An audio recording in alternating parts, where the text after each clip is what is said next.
Apakah kalian tahu kalau jejak Freemason salah satu perkumpulan rahasia dunia yang sering dikaitkan oleh konspirasi, Illuminati, dan organisasi rahasia, ternyata salah satunya ada di kota Salatiga. Salatiga merupakan sebuah kota di Jawa Tengah yang terbentuk pada masa pemerintah kolonial Hindia Belanda di Indonesia. Penasaran dengan cerita ini?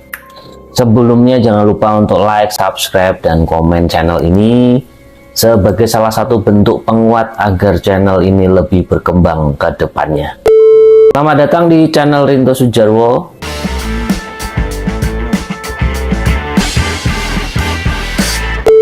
Nggak pakai basa-basi, yuk langsung ke inti ceritanya. Check this out. Beberapa pihak pernah kerap mengaitkan Freemasonry dengan teori konspirasi, Illuminati, dan organisasi rahasia. Di luar itu, organisasi ini memiliki sejarah panjang yang berkabut dan rumit. Freemason adalah persaudaraan yang fokus terhadap nilai moral dan spiritual. Mereka mempromosikan cinta, bantuan, dan kebenaran, demikian dikutip The Grand Lodge of Scotland.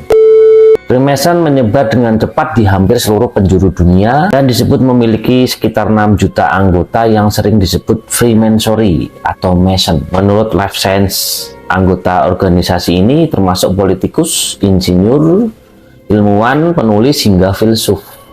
Banyak di antara mereka yang berperan dalam peristiwa dunia, seperti revolusi perang dan gerakan intelektual. Freemasonry dikenal sebagai sebuah kelompok rahasia yang muncul pada akhir abad ke-16 hingga abad ke-17 yang berkembang pesat di dataran Eropa. Kelompok ini cenderung tertutup. Para anggotanya biasanya merupakan para intelektual maupun pemikir yang menginginkan kebebasan berpikir tanpa takut tertekan dogma manapun. Para anggota Freemasonry inilah yang kemudian membawa paham sekularisme pada masyarakat, terutama saat mereka memiliki kekuasaan tertinggi dalam panggung politik.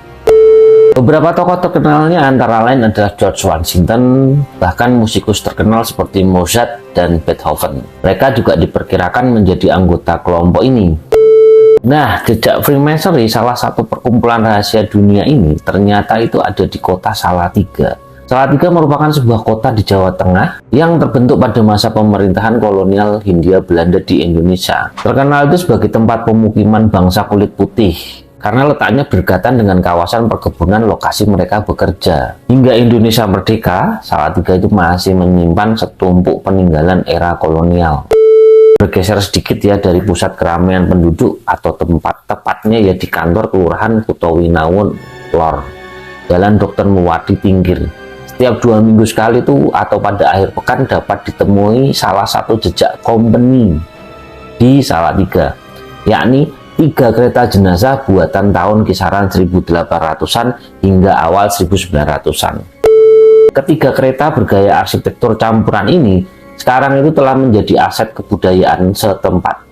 Tahun 2015 ditawarkan ke BPCB, Balai Pelestarian Cagar Budaya di Klaten. Sebenarnya pemerintah malah tidak tahu ada barang ini. Kemudian saya ajak untuk nguri-nguri, ucap Warin Darsono 30 tahun juru rawat kereta tersebut saat dijumpai di halaman kantor Kelurahan Kutowinangun Lor. Dikutip dari jawapos.com, ia menjelaskan keberadaan ketiga kereta tersebut awalnya terdeteksi olehnya saat ia masih kecil, sekitar 20 tahun silam. Namun diakuinya, publik itu belum banyak tahu akan wujud peninggalan Belanda itu.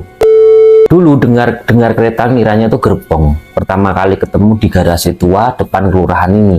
Katanya, pasalnya menurut pengakuan Warin dan beberapa warga sekitar, kantor Kelurahan Kutowinangun Lor dulunya adalah kawasan pemakaman. Garasi tadi ternyata juga sudah dibangun sejak lama sebagai kandang bagi ketiga kereta jenazah tersebut. Namun menurut Warin, ada hal yang kerap mengundang banyak tanya bagi mereka yang menyaksikan kereta ini. Di beberapa bagian tubuh kereta banyak terpampang simbol-simbol. Salah satunya adalah lambang organisasi rahasia Freemasonry. Lambang itu terdapat pada salah satu kereta yang didominasi material kaca pada badan utamanya, bukan terukir dari besi seperti simbol-simbol lain, melainkan dengan cat putih bergambarkan segitiga lengkap beserta mata satunya. Nah, simbol ini populer dengan mata ilahi, namanya yang pertama kali dipakai sebagai bagian dari ikonografi Freemasonry pada tahun 1797. Memang karena ini adalah kepunyaannya pemerintahan kolonial Belanda, miliknya pejabat VOC atau perusahaan Hindia Timur. Karena kan Freemasonry itu isinya petinggi, orang-orang pintar, imbuhnya. Tetapi Warin tak menyebut siapa sosok asli pemilik kereta ini. Yang jelas ketiganya pernah digunakan untuk mengangkut jenazah orang-orang penting.